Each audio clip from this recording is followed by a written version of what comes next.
Vértice TV, con el alto auspicio de Universidad Austral de Chile, presenta La Entrevista con el periodista Juan Osvaldo Mora.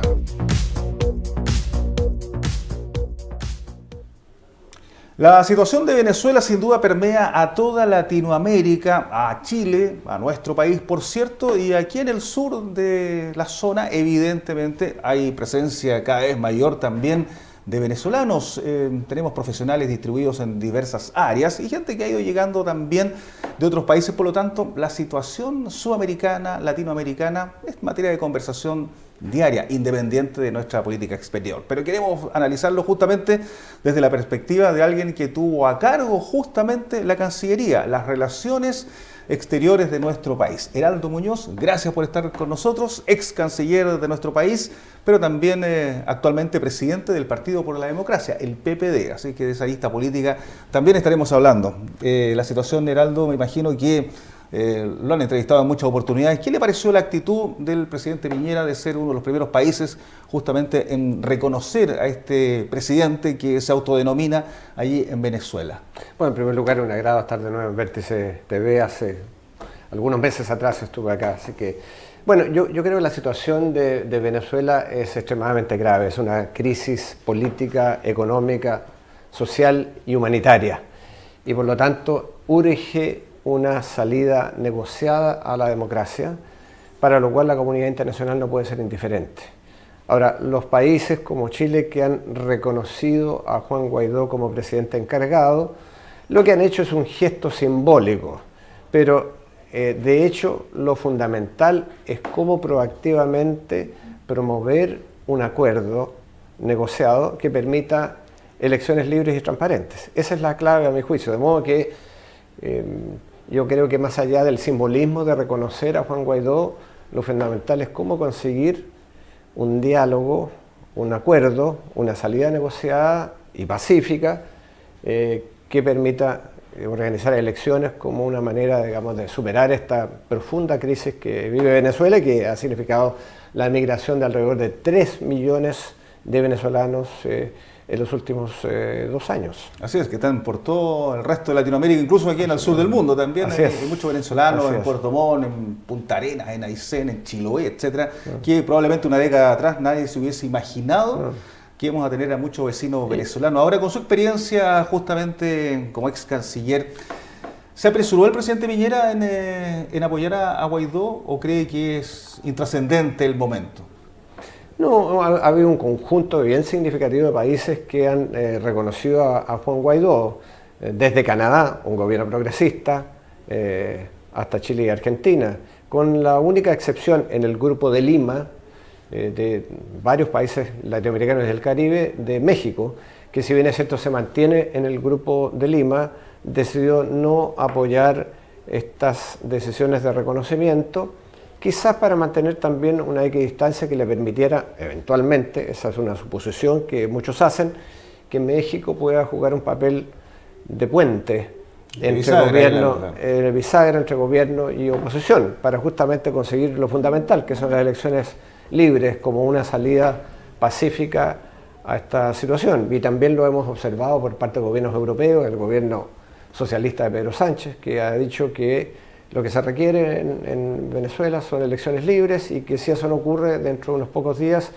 Venezuela será reconocido no solo por España, sino que por otros países latinoamericanos, claro. O sea, Juan Guaidó. O sea, los europeos incluso pusieron una cantidad de días que generó bastante escozor ahí entre el gobierno oficialista de Maduro y que los europeos colocan ya 8 días. Así es. De modo que la presión es muy significativa y lo que importa es acaso esa presión llevará a un acuerdo mínimo que permita elecciones libres y transparentes. Esa es la clave.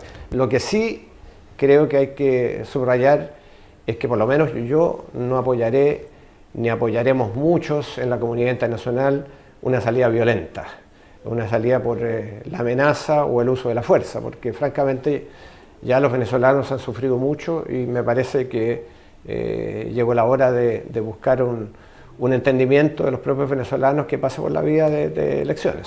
Ahora, con el correr de los días, a su juicio, este tema tiende a complicarse, a agudizarse, a que esa salida sea menos pacífica de lo que muchos esperan, o cree que hay señales de que esto podría tener una salida democrática, consensuada, conversada? Bueno, no se avisora todavía una salida clara porque está evidentemente la resistencia del propio Maduro y su entorno. Por otra parte, las Fuerzas Armadas, por lo menos los altos mandos, han reiterado su lealtad al gobierno de Maduro. De modo que, si bien es cierto que hay algunas señales en el otro sentido, como por ejemplo que el agregado de defensa o el agregado militar de Venezuela, de Maduro, en la embajada de Venezuela en Washington renunció y se puso a disposición del gobierno de Guaidó, del gobierno encargado. Ese es un hecho significativo, pero no suficiente como para indicar en qué dirección van las cosas. Pero creo que la presión internacional ha sido inédita. Y lo otro importante es que por primera vez la oposición está unida alrededor de una figura. Parte del problema de Venezuela es que había una oposición muy fragmentada, muy dividida. Y hoy día hay una convergencia alrededor de este joven diputado, presidente de la Asamblea Nacional, del único cuerpo del Estado venezolano elegido democráticamente. Entonces eso también es novedoso, es inédito. Claro. Y todo sucede muy rápido porque durante esta tarde, Heraldo, el fiscal general de Venezuela, ha ordenado una investigación contra Guaidó y pide medidas cautelares. El fiscal general, en este caso, Tarek William, ha anunciado una investigación preliminar contra Guaidó. Recordemos que es el presidente autoproclamado justamente allí como presidente encargado. Bueno, dijo que, ¿por qué esta investigación? Porque ha dañado la paz de la República, la economía y el patrimonio nacional. Por lo tanto, se están pidiendo una serie de medidas cautelares. Acusó al parlamentario de liderar toda esta acción que va en impedimento de la Constitución de Venezuela. Esto acaba de ocurrir hace algunas horas justamente desde Venezuela. El fiscal entonces ha iniciado una investigación contra Guaidó. No me sorprende para nada. Sé quién es el fiscal y él ha perseguido a muchos opositores, a gente que piensa distinto, los ha puesto en la cárcel, los ha obligado a exiliarse. Así que no me sorprende para nada. Ahora, interesantemente que diga, invoque la Constitución cuando Guaidó justamente lo que hace es sustentarse en su interpretación en el artículo 233 de la Constitución, que dice que cuando el cargo está vacante de presidente de la República, y en este caso la Corte Suprema en el exilio lo ha dicho, le corresponde al presidente de la Asamblea Nacional asumir como presidente encargado. De modo que hay obviamente hay discrepancias sobre la interpretación de la Constitución claro. bolivariana. Un país que en este instante tiene dos presidentes, dos Cortes Supremas, una en el exilio y otra dentro del país. Hacía mucho tiempo que Latinoamérica no vivía una situación de estas características, probablemente es inédita, pero esto parece mucho de lo que vivió nuestro continente por allá por los años 60, los años 70, como que se retrocedió mucho tiempo. Es verdad, y yo creo que en ese contexto uno tiene que ser muy claro, estar del lado de la democracia, del lado de los derechos humanos, del lado del Estado de Derecho, porque si no, creo que podemos caer en populismos que pueden terminar en cualquier cosa. Yo creo que en este momento los que estamos por la democracia, estamos por los derechos humanos, tenemos que apoyar todo aquello que permita una resolución pacífica y democrática de una crisis como esta. Lo último de este tema, Heraldo, ¿qué debería hacer Chile a su juicio como país, institucionalmente, frente a la situación de Venezuela con el correr de los días, ya que están dando luces de que esto aparentemente se agudiza, no se suaviza? Bueno, yo creo que debiera ser más proactivo el gobierno para tratar de facilitar esta salida democrática y negociada. Por cierto, hay algunos países que pueden tener mayores posibilidades de tender esos puentes, de ser una bisagra, como dijiste. Y en el caso de Chile, como la situación ha sido mucho más distante con Maduro, quizás sea más difícil, pero creo que hay que apoyar a aquellos que tienen posibilidades de buscar esa negociación pactada de salida a la crisis tan profunda y tan larga que ha vivido Venezuela. Imagínense que estamos hablando de Este año que recién acaba de terminar, más de 2 millones% de inflación y una crisis alimentaria y de medicamentos que francamente duele el alma porque afecta a la gente. Claro, a la gente 2 que millones, no tiene protección. claro, de por ciento de inflación. Nosotros tenemos sobre un 3 y ya nos preocupamos en Chile. Son realidades totalmente distintas. Ahora, como ex canciller y como canciller, ¿cuántas veces le tocó estar con Maduro? ¿Qué opinión tiene de él ya a nivel, no solo a nivel internacional, sino personal? Probablemente que le tocó estar en cumbre. Me ha correspondido estar varias veces, incluso en el primer intento que se hizo de negociación, que fue exitoso en tanto sentamos a la mesa al gobierno de Maduro y a la oposición. Eso ocurrió el 2014-2015 y estuve en Caracas junto a otros cancilleres que éramos los facilitadores de este diálogo, que al final se frustró porque el gobierno de Maduro no tenía la disposición de llegar a acuerdo con la oposición. Sin embargo, ahí lo conocí, tuve algunos diálogos con él, incluso le pedí, en ese momento habían como 300 estudiantes presos que habían participado en actividades de protesta, en barricadas, y le pedí como un gesto hacia la oposición que los liberara, y él dijo, bueno, sí, probablemente muchos de ellos terminaron las barricadas por razones ajenas a la voluntad de protestar contra el gobierno, pero hay como 40 de ellos que los tengo en una lista y esos no van a salir, pero los demás quizás voy a ver. Y efectivamente después los liberó, sin que pasara por ningún tribunal, solo por la voluntad de él. O sea, las instituciones no funcionan. Las instituciones no funcionan y él es una persona muy distinta a Chávez. Chávez tenía un carisma, tenía un comando de la población, un apoyo efectivo, había hecho un trabajo de utilizar el boom petrolero, el financiamiento, para ayudar a las poblaciones más carentes. Y tenía un apoyo real, efectivo. No es el caso de Maduro, así que hay una diferencia muy significativa. En otro momento me acuerdo que la presidenta Michelle Bachelet en una reunión internacional le ofreció enviar ayuda humanitaria, medicamentos que fueran más urgentes en los hospitales públicos, y él dijo que no, que eso era mentira, que hubiera escasez de medicamentos en los hospitales públicos, que eso era el imperialismo, qué sé yo.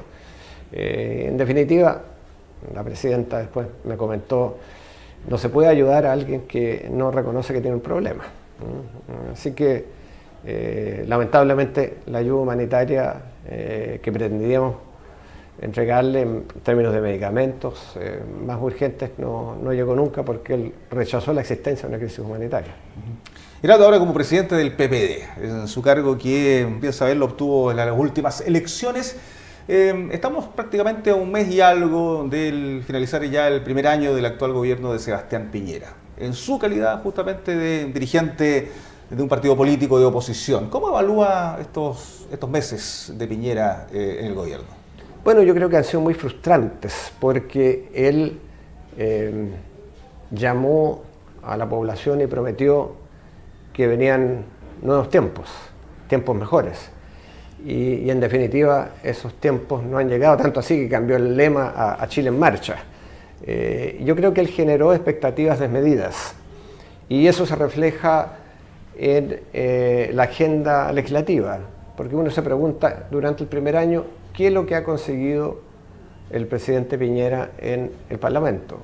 Prácticamente nada significativo, todo está en agenda para marzo en adelante. La reforma previsional, la reforma tributaria, la reforma laboral, ahora esta suerte de contrarreforma en materia de inclusión educacional. Entonces los grandes temas no han sido puestos sobre la mesa, y espero que el presidente tenga la flexibilidad para entender, por ejemplo, que respecto a reforma tributaria ya tenemos un acuerdo de la oposición en la Comisión de Hacienda, desde el Frente Amplio hasta la Democracia Cristiana, con 8 principios fundamentales que son para nosotros esenciales para una reforma tributaria, incluyendo la recaudación y la progresividad, es decir, que paguen más los que más pueden y más tienen. De modo que, a propósito, hay un elemento interesante de regiones, es decir, de rentas regionales, que está incluido como uno de los principios importantes a nuestro juicio. Entonces, yo creo que hay una frustración respecto a las expectativas que el presidente Piñera generó. que no han sido cumplidas. De modo que habrá que ver lo que viene por delante, pero nosotros estamos dispuestos al diálogo, dispuestos al acuerdo, siempre y cuando no sea retroceso de lo ya avanzado y no sea a costa de la clase media y la mayoría ciudadana que no tiene recursos como los que sí lo tienen. Ahora, la oposición, la ex nueva mayoría, sin el Frente Amplio, dejemos el Frente Amplio fuera probablemente, los partidos tradicionales que gobernaron nuestro país durante mucho tiempo, ¿le ha faltado organizarse en esta etapa? ¿Faltan liderazgos probablemente de la oposición? Se lo pregunto porque una reciente encuesta, la presidenta Bachelet nuevamente aparece como uno de los personajes de la oposición, que debería probablemente retomar un cierto liderazgo. ¿Qué le parece todo ese conjunto que ha pasado desde que dejaron el gobierno justamente? Bueno, es natural que una expresidenta aparezca en las encuestas, es lógico, lo ha sido 2 veces además. Pero yo creo que la oposición necesita rearticularse, necesita unidad. Y creo que la dispersión que existe es producto de lo que ocurrió en la elección presidencial, porque fue un golpe muy fuerte para la hoy oposición, el perder la elección presidencial. Y yo creo que lo más importante es aprender lecciones. ¿Por qué se perdió esa elección presidencial? A mi juicio, porque no pusimos suficiente énfasis en el crecimiento económico, en la generación de empleo, en la seguridad ciudadana, en temas como pensiones justas y dignas.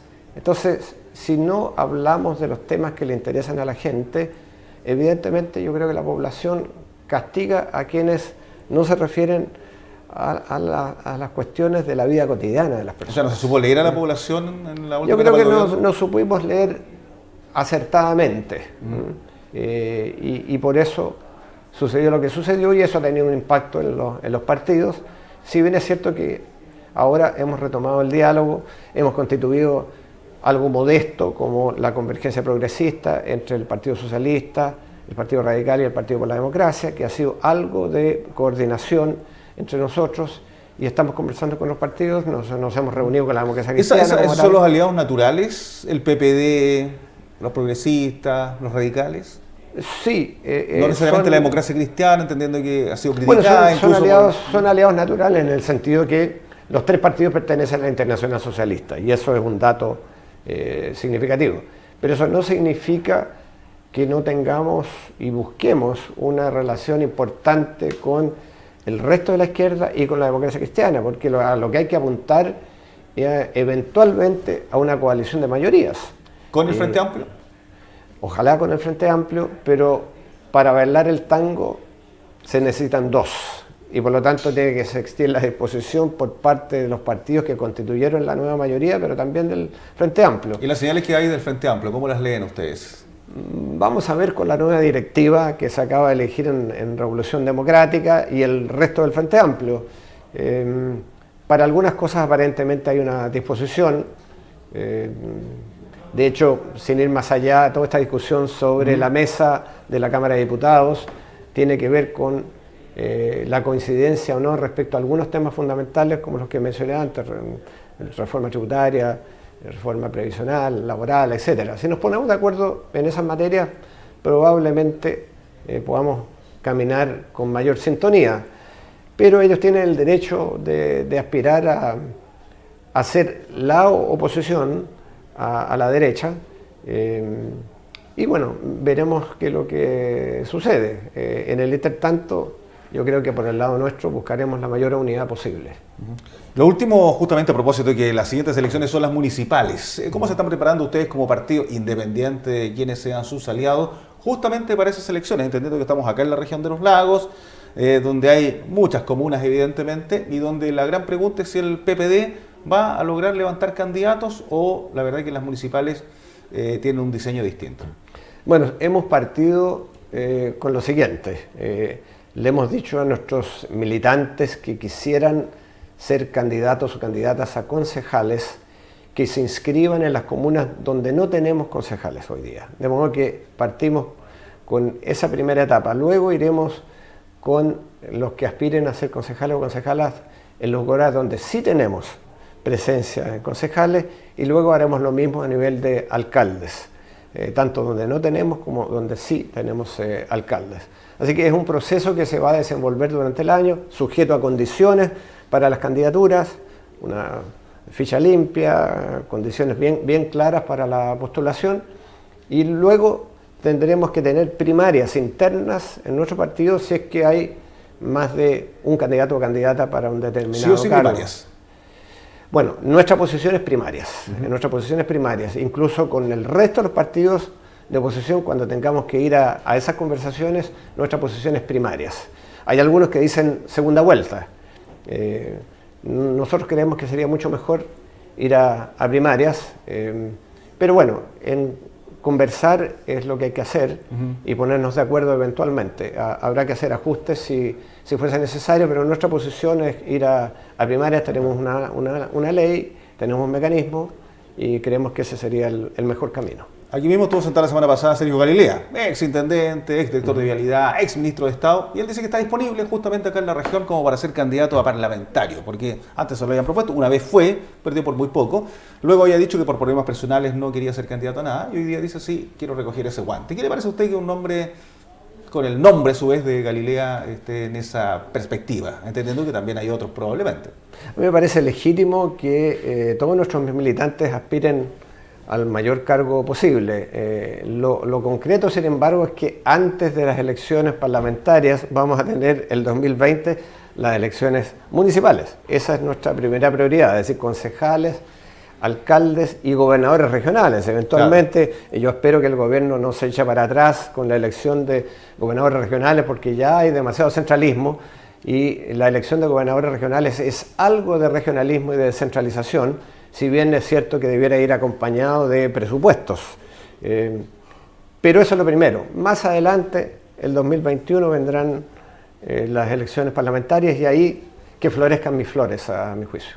¿Y a usted le interesaría llegar a una candidatura presidencial?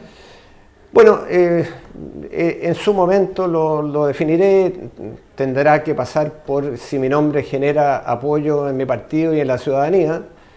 Uno nunca puede decir que no hará determinada cosa porque la vida tiene muchos giros.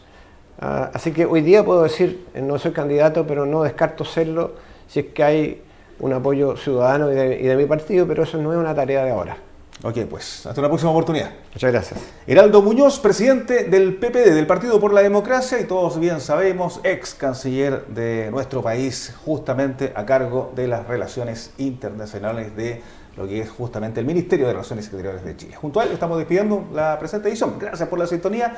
Esta es la televisión regional. Esto es Vértice TV. Hasta pronto. Vértice TV, con el alto auspicio de Universidad Austral de Chile, presentó La Entrevista con el periodista Juan Osvaldo Mora.